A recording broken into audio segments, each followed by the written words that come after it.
I'm Seth Winterhalter, president of HaltingWinter Municipal Solutions and the founder of the Municipal Leadership Development Circle, what we call the MLDC.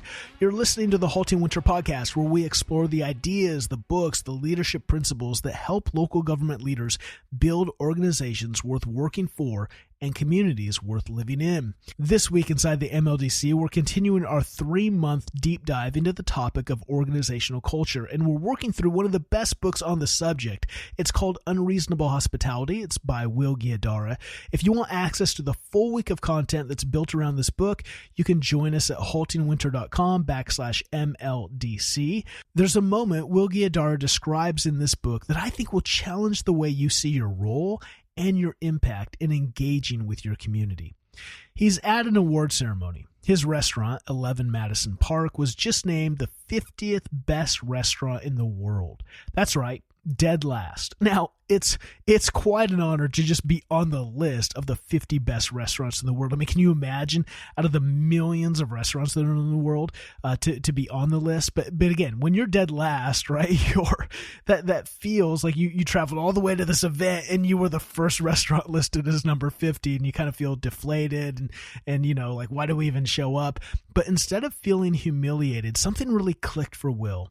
He and his chef, the partner and co-owner of the restaurant, they grabbed a cocktail napkin on the ride home and wrote down a promise to each other.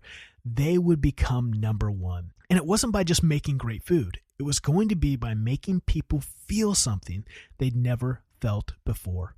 11 years later, 11 Madison Park was named the best restaurant in the world. And the food wasn't why.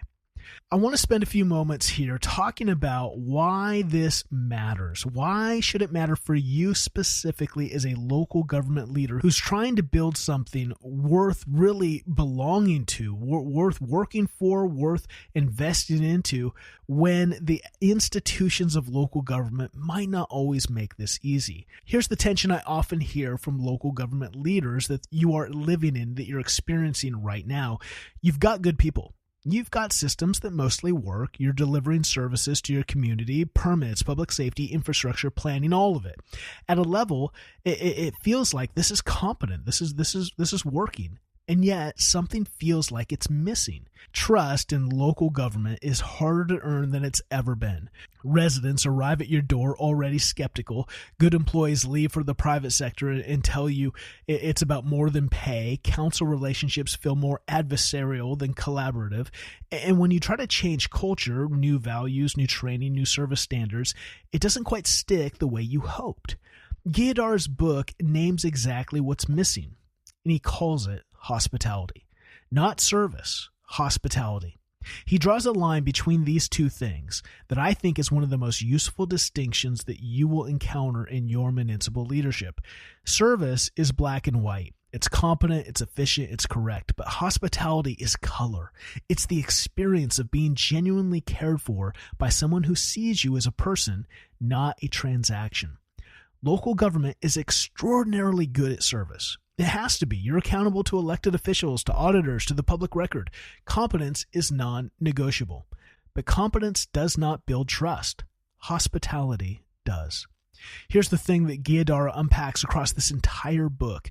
The thing that makes this relevant for a culture series and not just a customer service conversation is this: you cannot produce a hospitable organization through policy.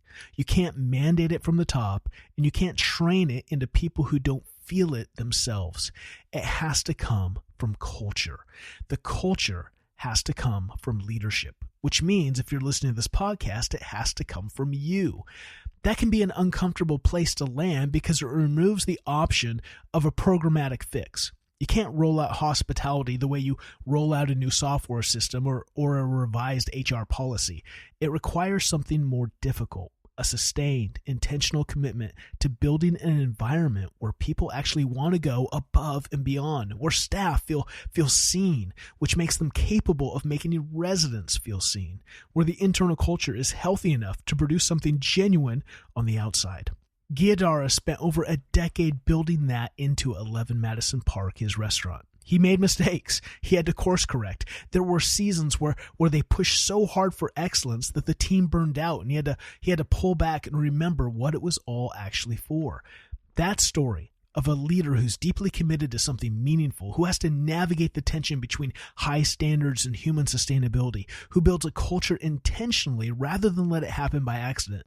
That's a story I think local government leaders need to sit with and hear, because you are in the same business he was. Even if your business looks nothing like a restaurant, you are in the business of making people feel cared for by your organization, by their community, by the institution that's supposed to work for them.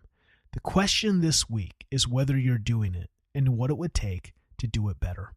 If you want in, not only into this week and Will Guidara's amazing insights, but into our community of leaders who are working, who are sharpening the blade of their leadership, of their self-awareness, of the steps they're taking to make a more vibrant, healthy internal culture and external impact into their community, I want you to learn more. Head over to HaltingWinter.com/MLDC. That's Halting, HALTING, HaltingWinter.com/MLDC. I want to leave you with a question before you go, whether you join us or not this week.